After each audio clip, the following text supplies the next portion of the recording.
Уважаеми дами и господа, скъпи приятели, дълбок поклон пред моите учители. Много съм развълнувана, честит юбилей.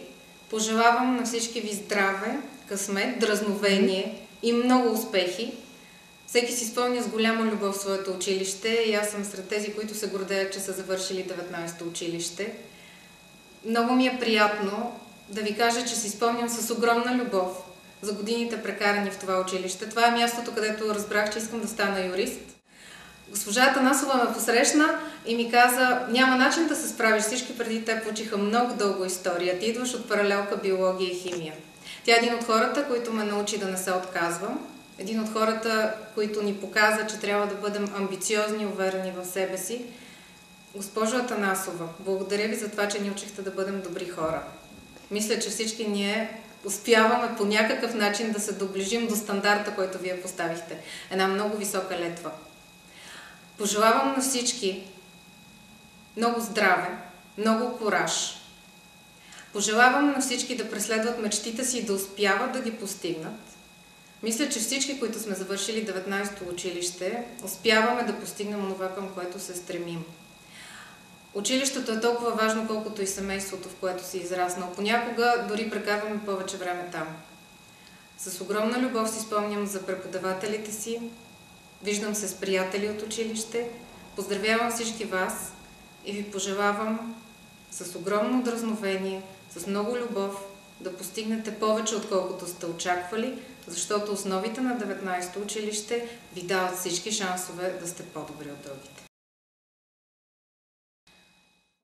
Честит юбилей 19-то училище! Искам да благодаря и на училището, но още повече и на моите учители и преподаватели, които ми помогнаха много в този живот. Ще призная, че съм учил в много училища между първи и 11 клас, но 19-то беше уникално с две неща. Първо, със своята атмосфера и второ, с това, че успях да го завърша.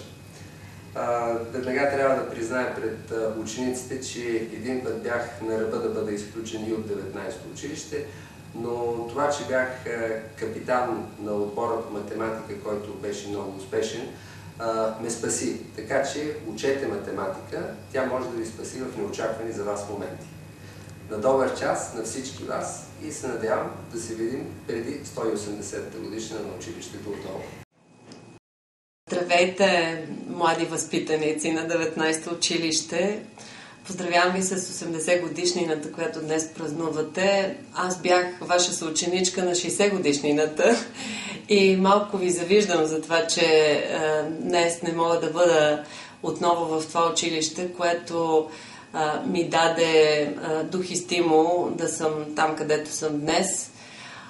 Разбира се, времената бяха различни и ние решавахме други задачи. Ние се готвехме как да бъдем добри българи в България. Вие се готвите и сте подготвяни за това как да бъдете добри българи, които са елитни по стандартите на света.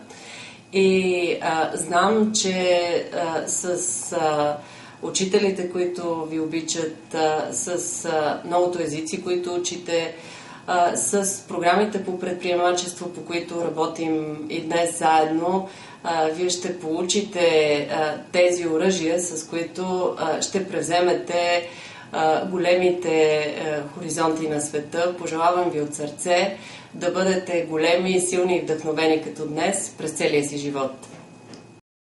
Изключително удоволствие да говоря всъщност пред камера и то в така в посока 19-то училище. За мен това са и страшни спомени, смисъл много яко нещо.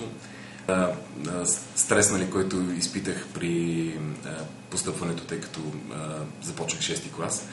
Но искам да ви кажа, че за мен след това беше наистина голямо удоволствие да бъда на място, което в годините, които учих,